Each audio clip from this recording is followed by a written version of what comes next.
In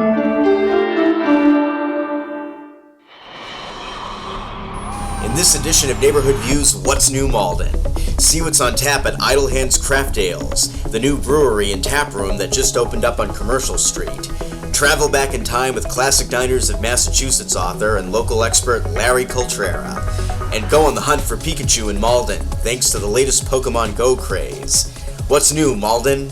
Here are your co-hosts Sharon, Fillyaw, and Sam Baltrusis from MATV's Neighborhood View. Hello and welcome to the August edition of What's New Malden. My name is Sam Baltrusis. I am the coordinator of MATV's Neighborhood View. So joining me, of course, is my co-host Sharon Fillyaw. Hey, Sam. Hello.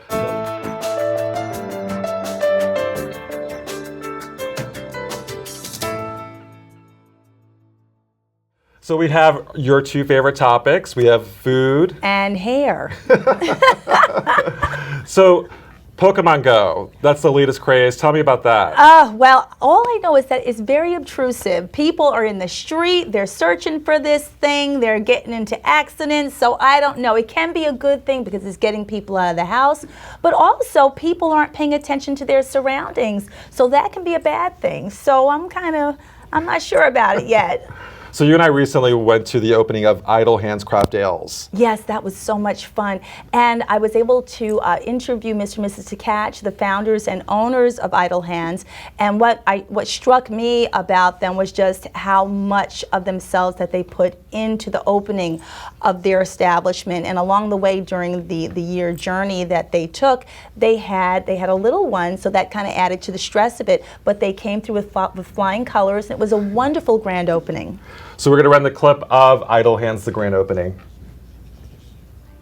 Hi, this is Sharon Fillyaw for MATV's Neighborhood View. What's new, Malden? Idle Hands. Malden's new brewery and taproom located here at 89 Commercial Street. It's the grand opening. Let's go inside.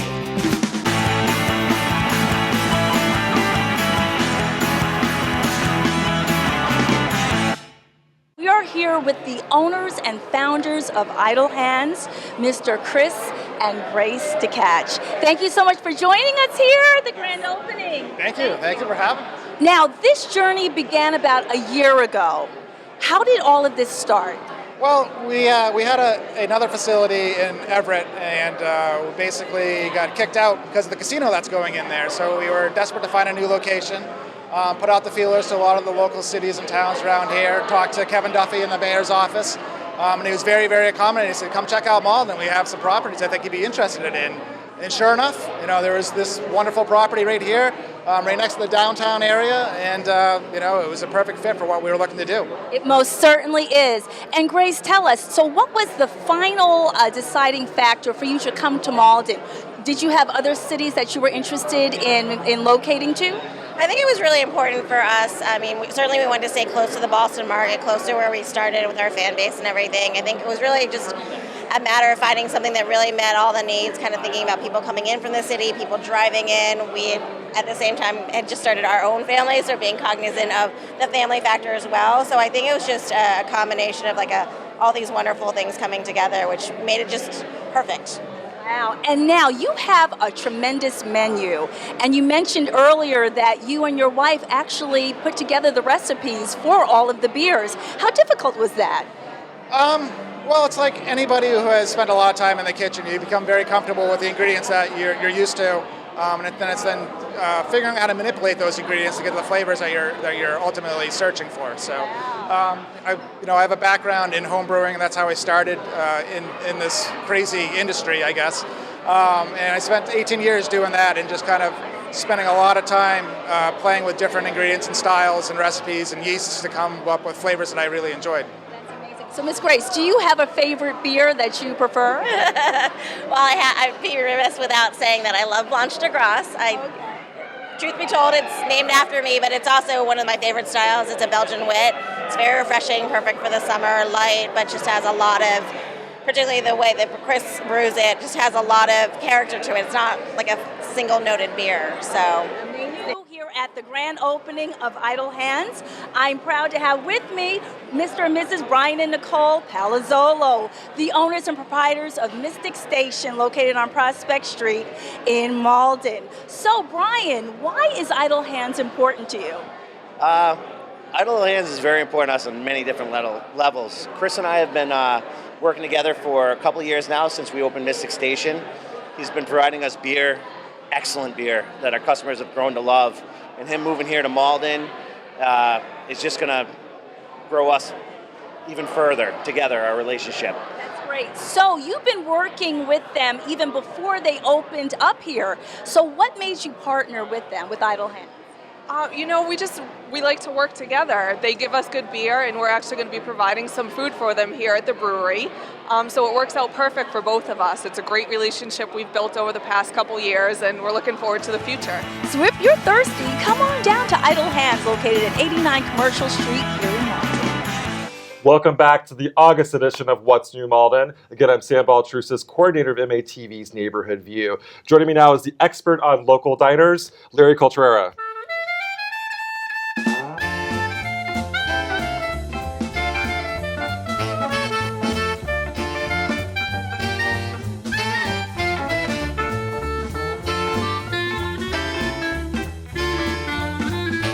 Tell me your backstory, like what led you to write about diners? Well, the writing was way down the road from my initial interest, so to speak. I was interested in diners from the time I was a little kid, probably 4 or 5 years old. My dad actually told me about diners and that they were prefabricated restaurants. They looked somewhat like railroad cars, but they were not railroad cars or converted railroad cars.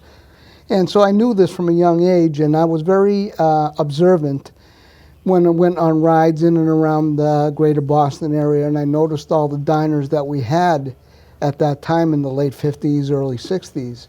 And of course, as time went on, they started to disappear. And by around 1980, I was getting into photography. I started photographing diners as a documentation type of a thing. And in the process, 36 years later, I've photographed over 860 diners. Wow. I started writing a regular column for the Society for Commercial Archaeology, a national organization dealing with roadside businesses and attractions and whatnot. And I wrote the first ever regular column called Diner Hotline for them for around 18 years. I retired that in 2007 and started my blog right after that, which is called Diner Hotline as well. And the books came about because of the blog, actually. So actually, Larry writes for the same publishing house that I do, which is History Press, now Arcadia. Yes. And our original commissioning editors were the same, Jeff Saraceno. Yes. So he wrote his first book, Classic Diners in Massachusetts, is what led me to the publisher. So I was like, I love that cover. I saw it at the Rosebud Diner in Somerville, and I'm like, I have to work with this publishing house. So thank you for writing that initial book. So we focus on Malden. So I know you grew up in Medford. Right. What's your experience with the Malden diners? Well, my first real experience with Malden diners was not until I started photographing Viv's Diner on Eastern Avenue in Malden, which is now known as the Lunchbox. Oh, okay. That was my first diner experience, though I do recall the Miss Malden Diner on Main Street near the Sacred Hearts Church. And, like I said, I noticed a lot of them. And in doing my research, I found out there were, of course, other diners in the city of Malden. So speaking of the Miss Malden, we have an archival photo that I have not seen before that Larry brought into the studio, and I think it's fantastic, this old school photo. So tell us a little bit about the Miss Malden in this photo here. Well, Miss Malden Diner was I believe it was a 1940s vintage Worcester lunch car. Wow. And it was situated on Main Street, just past the Sacred Hearts Church. In fact, right next to the old Saugus Branch Railroad tracks that crossed Main Street. In fact, in that photo, you will see the trolley coming up Main Street, and the trolley tracks are actually crossing the railroad tracks right at that point where the trolley is coming. And the Miss Malden is sitting just behind it. It was a barrel roof Worcester lunch car, bright red as I recall. Unfortunately, it's the only picture that exists. And believe the diner itself disappeared sometime in the 70s. And you also mentioned the lunchbox. And Yes. the lunchbox is, what was it called before? Well, it was many names over the years. It was originally owned by somebody named McDermott. It could have been Al McDermott out of Fall River. He had many diners. And it was built in 1932, delivered to Wareham. But it may not have stayed in Wareham longer than 6-7 years. And it was originally built with a counter and stools like a normal diner, lengthwise.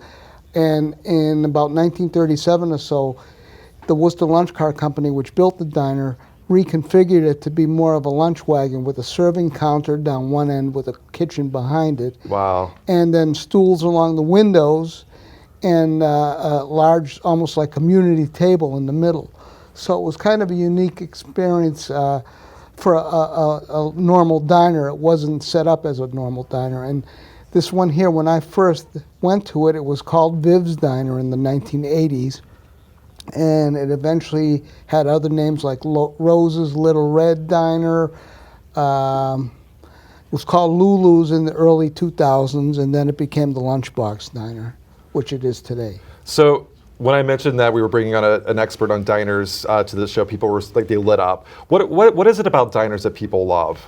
Well, diners basically are, a democratic type of a place. Any good breakfast and lunch place around here in, eastern Massachusetts or just central New England in general, diners are more known for breakfast and lunch. You go down to New York or Connecticut, there may be 24-hour places. But up here, it's mostly breakfast and lunch. And Malden has the one diner, the Lunchbox Diner, but there's other breakfast and lunch places around that people call home, basically, or second home.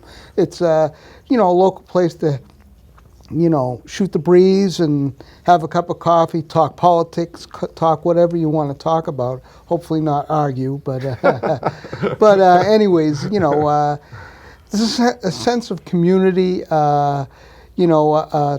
A trash collector could be sitting next to the mayor. You just don't know. That's the way a good diner, a good breakfast and lunch place should be. The people that, when I mentioned it, they mentioned the Linden Diner, and that wasn't like an old school diner. No, that is what we call on-site. That's a storefront, just like the Doo-Wop Diner on Main Street, just past where the Miss Malden used to be, the Doo-Wop Diner is today. And back in the 80s, that was known as Steve's Diner. Those are what we call on-site. They aren't what a classic diner looks like generally.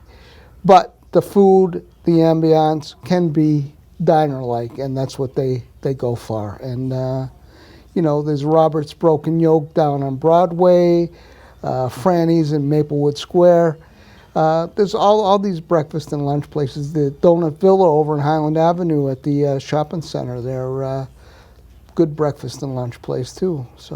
So if you have not checked out Larry Cultrera's book, Classic Diners in Massachusetts, yes. And there's also the new one as well, the New Hampshire Diners, Classic Granite State Eateries, yes. Fantastic books, and they go back historically, a lot of historic photos and a lot of recent photos as well. So thank you so much, Larry, for your time. Okay. Thank you. Thank you. So we're gonna roll a clip on the Pokemon Go craze.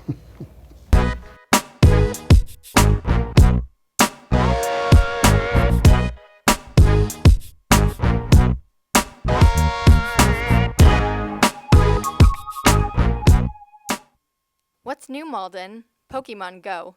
It's a new GPS-driven app that requires players to walk around in order to catch Pokemon characters. When players encounter Pokestops, which are often well-known buildings or landmarks, they can collect items that help them catch Pokemon. Some designated buildings are Pokemon gyms, where players can train and battle their Pokemon. There is also an augmented reality component in which Pokemon appear to be there in real life with the use of a smartphone camera. After Pokemon Go launched on July 6, it broke the record for the most used smartphone app. Most players are young teens and millennials who grew up watching the popular TV show and playing the Pokemon video game. Malden is no exception to the viral craze. Players can be seen chasing Pokemon, especially in the Main Street area. While the game's positive impacts include increased outdoor activity, the downside is that players can be too focused on their screens, making them vulnerable to injuries and, in some cases, assault or robbery. Recently, a man was arrested in Malden for assaulting a Pokemon Go player on Main Street in broad daylight. Okay, so the Pokemon craze is out of control.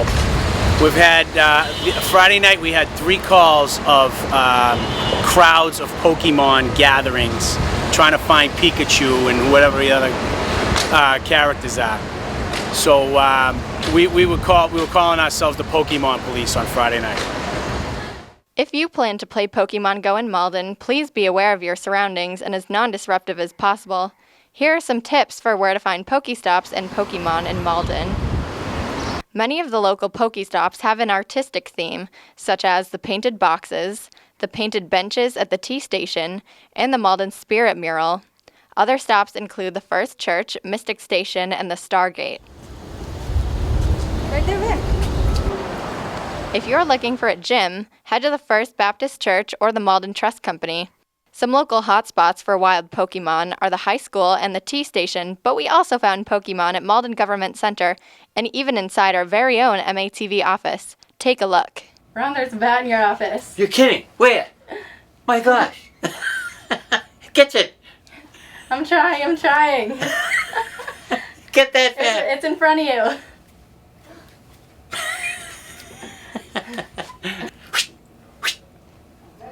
Did you grab it? Did you get it?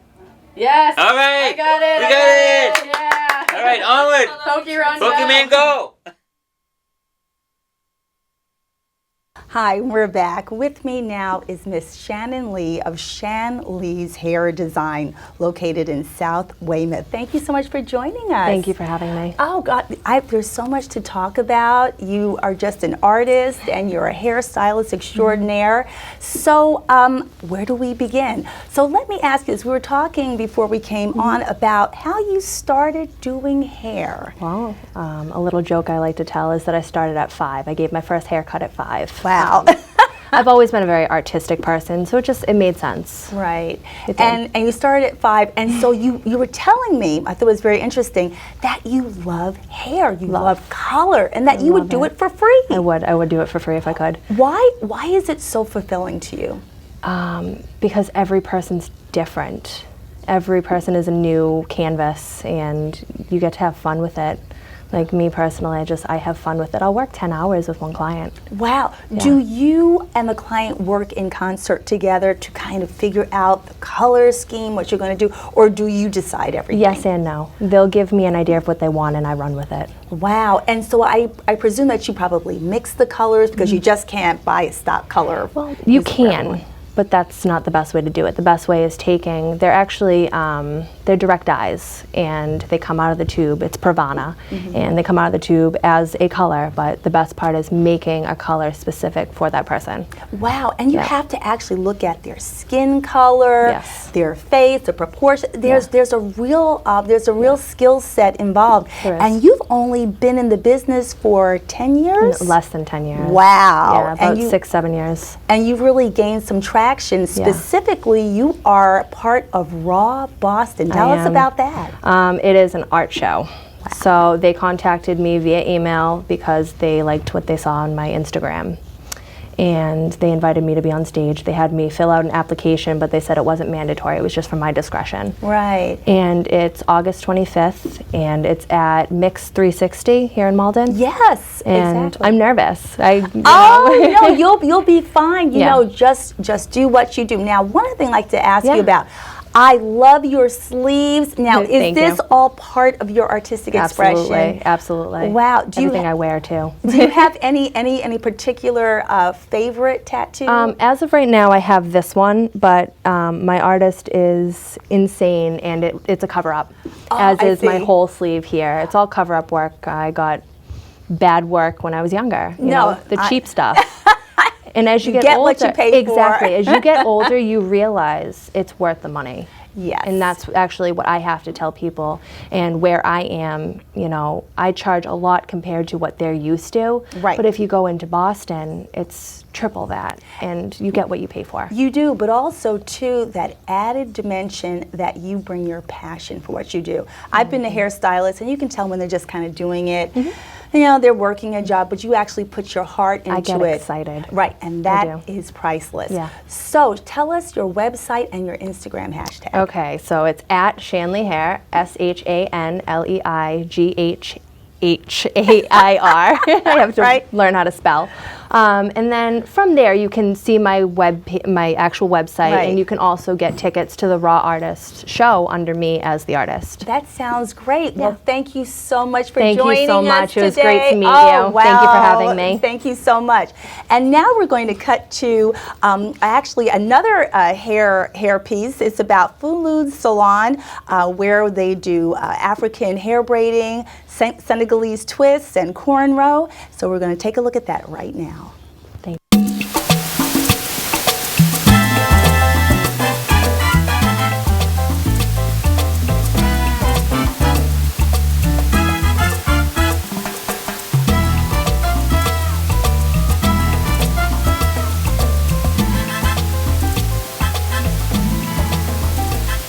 Hi, my name is Fallou.